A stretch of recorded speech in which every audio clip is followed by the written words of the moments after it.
کان لکم فی رسول اللہ اسوۃ حسنہ، میرے رسول کی سیرت کو اپنے لیے نمونہ عمل بناؤ۔ سیرت رسول کیا ہے؟ سیرت رسول یہ تھی کہ جب بھی حضور نے روزہ کھولا 3 رکعت نماز مغرب کے پڑھ کر روزہ کھولا۔ لیکن یہ کس کی سنت ہے؟ دو کھجوریں ہاتھ میں لی، جلدی کرو جلدی کرو جلدی کرو، روزہ مکروہ ہو رہا، جلدی کرو روزہ مکروہ ہو رہا، یہ کیا روزہ، یہ روزہ جلدی کرو، یعنی روزہ مکروہ کس نے کرایا؟ یہ 2 کھجوریں پکڑ کر۔ اس حدیث کا راوی کون ہے؟ کس نے بنوائی؟ کہاں بنوائی؟ کہ حضور نے فرمایا کہ دیر تک روزہ رکھتے رہو، جلدی جلدی کھول لو۔ کس نے بنایا؟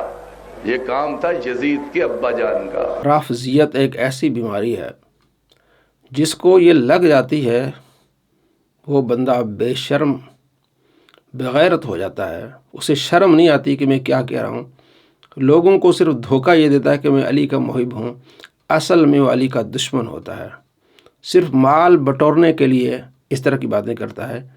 یہ بھی ایک رافضی ہے جس نے اتنا بڑا جھوٹ بولا کہ نبی صلی اللہ تعالیٰ علیہ وآلہ وسلم کا سنت طریقہ یہ ہے کہ آپ علیہ السلام نماز پڑھ کے مغرب کی اس کے بعد افطاری کرتے، اور یہ یزید کے ابا کی سنت ہے کہ مغرب سے پہلے جلدی جلدی آپ نے افطاری کرنی ہے۔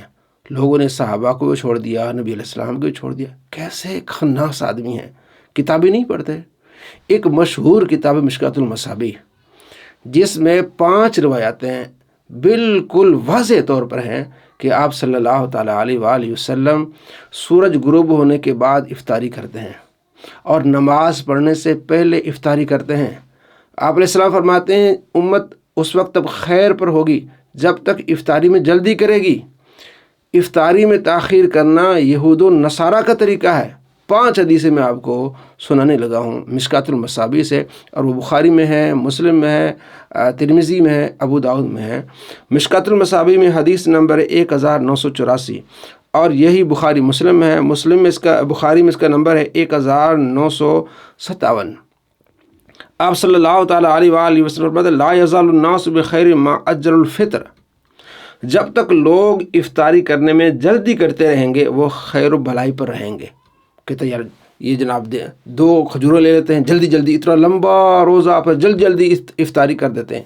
بھائی حدیث ہے، نبی صلی اللہ تعالیٰ علیہ وآلہ وسلم کا فرمان ہے کہ لوگ اس وقت تک بھلائی پر رہیں گے جب تک افطاری میں جلدی کریں گے۔ دوسری حدیث بخاری میں وہ بھی ہے، مسلم میں بھی 1954۔ آپ علیہ السلام فرماتے جب رات اس طرف سے آ جائے، یعنی مشرق سے رات آ جائے اور دن اس طرف پلٹ جائے، یعنی مغرب کی طرف پلٹ جائے، سورج غروب ہو جائے، لفظ کیا ہے؟ سورج غروب ہو جائے تو روزہ دار کو چاہیے کہ وہ افطاری کرے۔ جیسے سورج غروب ہو جائے وہ روزے دار کو چاہیے کہ افطاری کرے۔ اس سے نماز کا تعلق نہیں ہے۔ اور مسلم میں اس طرح کی 5 روایات ہیں جس میں آپ صلی اللہ تعالیٰ علیہ وآلہ وسلم نے حضرت بلال رضی اللہ عنہ سے فرمایا کہ افطاری کی تیاری کرو۔ عرض کی یا رسول اللہ بھی سورج نظر آ رہا ہے، فرمایا تیاری تو کرو۔ آپ صلی اللہ تعالیٰ علیہ وآلہ وسلم کے لیے افطاری لائی گئی، جیسے سورج غروب ہوا آپ صلی اللہ تعالیٰ علیہ وآلہ وسلم نے افطاری کر دی، اور فرمایا جب رات مشرق سے آئے اور سورج غروب ہو جائے تو آپ نے افطاری کرنی ہے۔ یہ مسلم میں 5 روایات ہیں، 1 2 نہیں، 5 روایات مسلم میں ہیں۔ اور نمبر میں آپ کو بتا دیتا ہوں پنجتن پاک کے نسبت سے، اصل میں ہم ہیں محب علی، یہ دھوکے باز ہیں رافضی۔ 2558، 2559، 2560، 2561 اور 2562، یہ 5 روایتیں اسی پر ہیں کہ آپ صلی اللہ تعالیٰ علیہ وآلہ وسلم جب سورج غروب ہو جائے تو آپ نے افطاری کرنی ہے۔ آپ علیہ السلام نے کر کے دکھائی، آپ نے افطاری کر کے پھر اشارہ کر کے بتایا کہ مشرق سے جب رات آئے اور سورج جب ڈوب جائے تو آپ نے افطاری کرنی ہے۔ مسلم سے میں نے آپ 5 روایتیں، اب ہم دوبارہ آتے ہیں مشکوٰۃ المصابیح، 2 روایتیں میں نے آپ کو بتا دی۔ تیسری روایت یہ مشکوٰۃ المصابیح میں 1991 نمبر روایت ہے، اور ترمذی میں 696 نمبر روایت ہے۔ آپ علیہ السلام کے صحابی حضرت انس بیان کرتے ہیں کہ آپ صلی اللہ تعالیٰ علیہ وآلہ وسلم نماز مغرب پڑھنے سے پہلے چند تازہ کھجوروں سے افطار کیا کرتے تھے۔ نماز مغرب سے پہلے آپ صلی اللہ تعالیٰ علیہ وآلہ وسلم افطار کرتے تھے، اگر تازہ کھجوریں نہ ہوتیں تو پھر چند چھہاروں سے، اگر چھہارے نہ ہوتے تو پھر پانی کے چند گھونٹ پی لیا کرتے تھے۔ آپ نماز مغرب سے پہلے افطاری کرتے تھے۔ واضح طور پر سنت طریقہ کون سا ہوا آپ صلی اللہ تعالیٰ علیہ وآلہ وسلم کا، کہ آپ نے جیسے ہی سورج غروب ہو جائے آپ نے افطاری کرنی، اس کے بعد نماز پڑھنی ہے۔ اللہ کے نبی صلی اللہ تعالیٰ علیہ وآلہ وسلم فرماتے ہیں، ابن ماجہ میں حدیث ہے، ابو داؤد میں حدیث ہے، ابن ماجہ میں اس کا نمبر 1698 اور مشکات المصابیح میں 1995 ہے۔ آپ علیہ السلام فرماتے ہیں جب تک لوگ افطاری کرنے میں جلدی کرتے رہیں گے دین غالب رہے گا، کیونکہ یہود و نصارہ افطار کرنے میں تاخیر کرتے ہیں، دین غالب رہے گا۔ یہ طریقہ نبی صلی اللہ تعالیٰ علیہ وآلہ وسلم کا ہے کہ آپ افطاری میں جلدی کریں، اور جو تاخیر کا طریقہ ہے فرمایا یہ طریقہ یہود و نصارہ کا ہے۔ مغرب کی نماز آپ پڑھیں، پہلے اذان ہو گئی 5 منٹ کی، پھر 10 منٹ کی نماز ہو گئی، پھر 5 منٹ کی سنتیں ہوگی، کم سے کم 20 سے 25 منٹ لگیں گے، لیٹ ہو جائے گی افطاری۔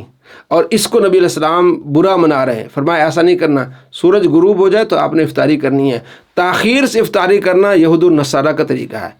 یہ شخص یہود و نصارہ کا طریقہ بتا کے عوام کو جھوٹ سکھا رہا ہے کہ نبی کا طریقہ ہے۔ آئیے آگے، مسلم شریف میں حدیث ہے 1099 اور دوسرا اس کا نمبر ہے 2561۔ ابو عطیہ بیان کرتے ہیں کہ میں اور مسروق حضرت عائشہ رضی اللہ عنہ کی خدمت میں حاضر ہوتے ہیں۔ ہم نے عرض کیا ام المومنین، آپ صلی اللہ تعالیٰ علیہ وآلہ وسلم کے صحابہ میں سے 2 ہیں، ایک جلدی افطاری کرتے ہیں اور اس کے بعد نماز پڑھتے ہیں۔ افطاری کی اور فوراً نماز پڑھ لی۔ دوسرے تاخیر سے افطاری کرتے ہیں اور تاخیر سے بعد میں نماز پڑھتے ہیں۔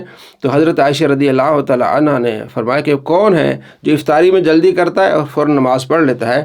بتایا گیا کہ حضرت عبداللہ بن مسعود ہیں۔